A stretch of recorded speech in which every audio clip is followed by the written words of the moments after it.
Logan, and this year, for 2018, we are starting a brand new show called It's All About You.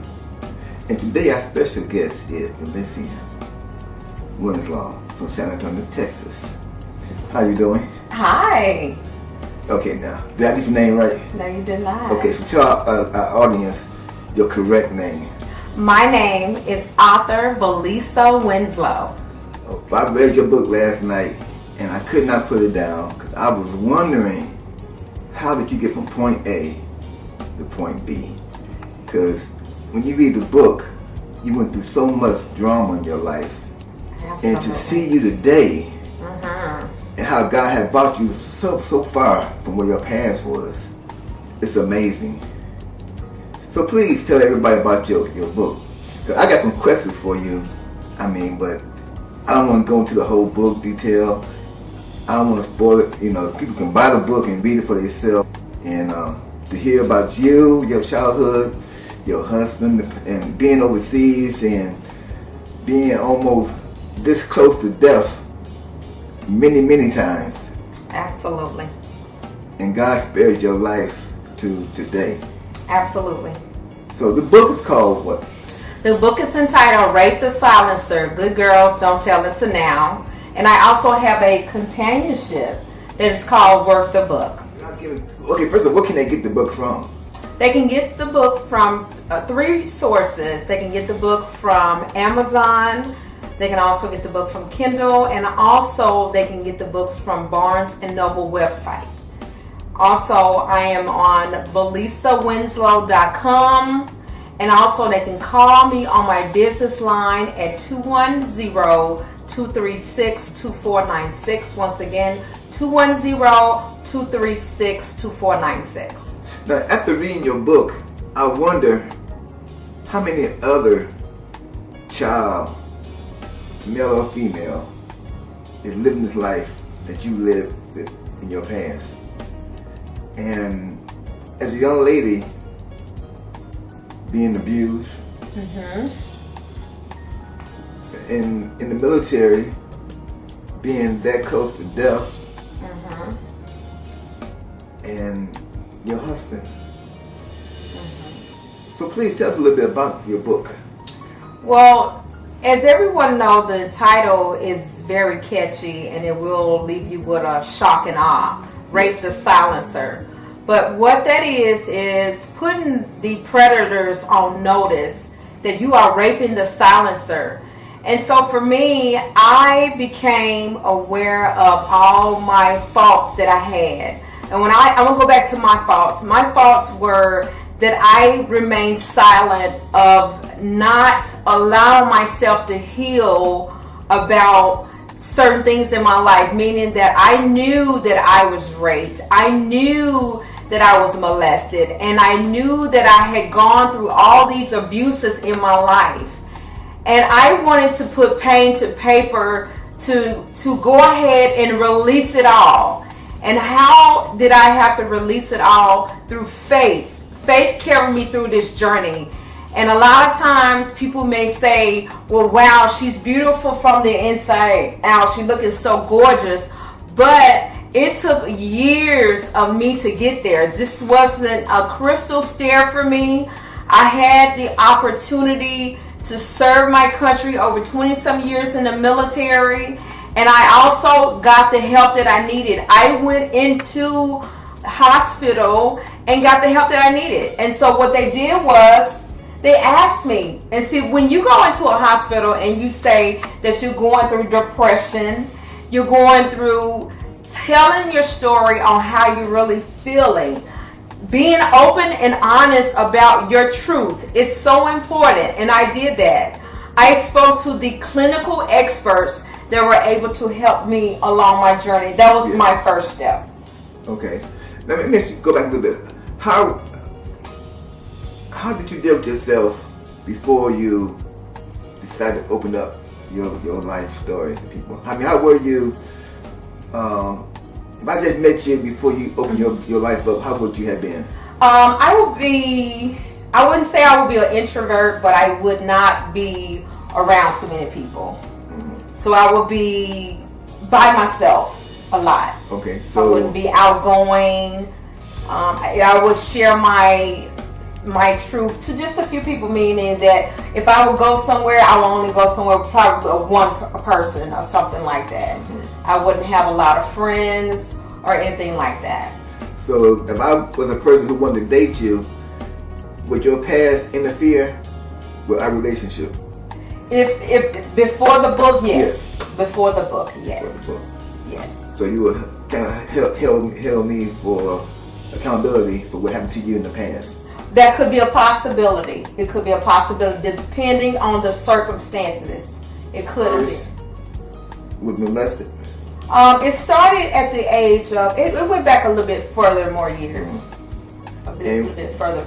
So for somebody right now who might be seeing this program, especially a young lady or even a young male, what would you tell them?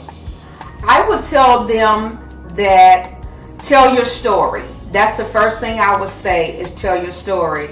And just like you and I are sitting here telling my story, everybody is on a different journey of their life. And I would say start journaling out your thoughts. And I tell people, put pen to paper. It was self-preservation for myself on my journey. And so for me, that would be the first thing I would tell anybody. If you're feeling that you're going through a lot of pain, start journaling out your thoughts. Okay. And there are a lot of resources that are available too. So did you, being abused at a young age by somebody who was close to the family, did you trust anybody with your daughter?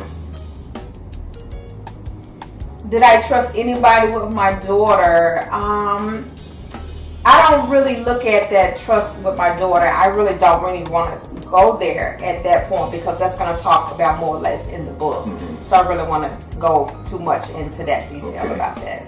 Okay, so let's go to military life. Okay. And how I know y'all ladies like to go to get their hair done at the beauty shop.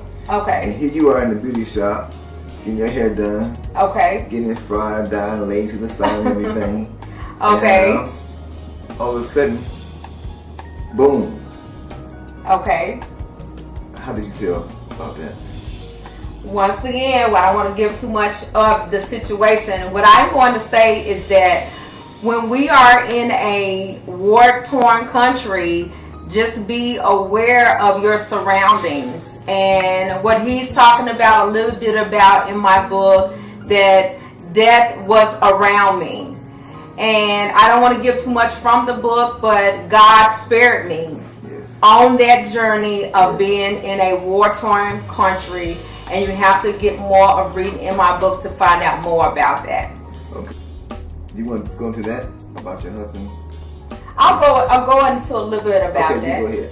Okay. Also, my husband. I'll tell you a little bit about my husband. My husband committed suicide on Thanksgiving Day 2003.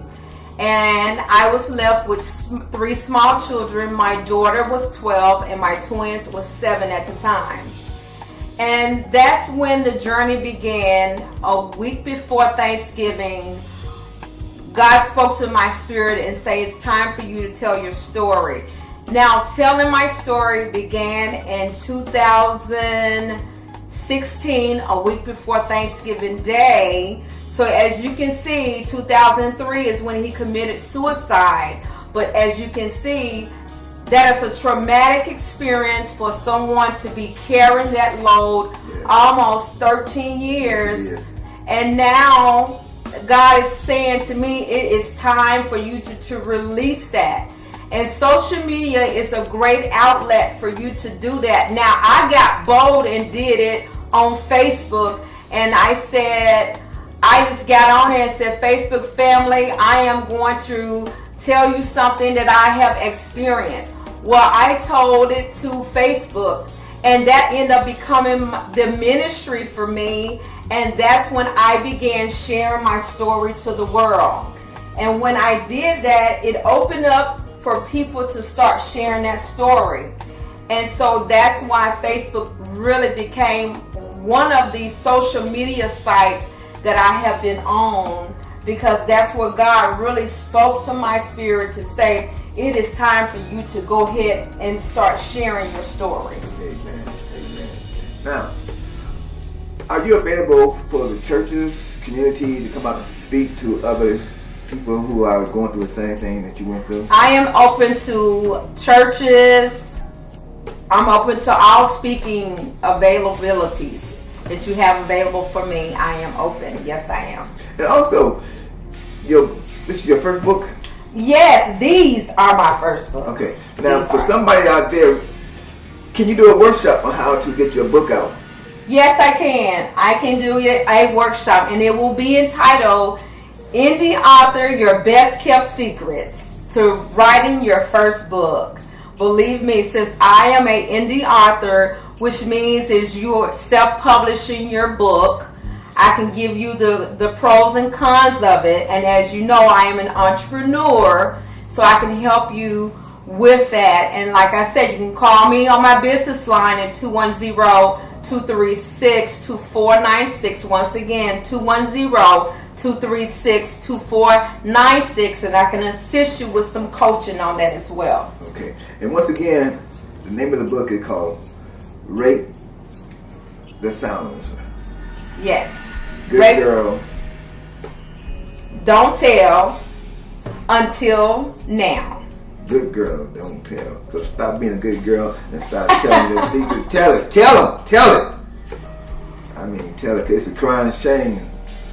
And I pray for y'all, and I thank God for reading your book and having you here on our program to be one of my special guests. Our first guest for the year 2018.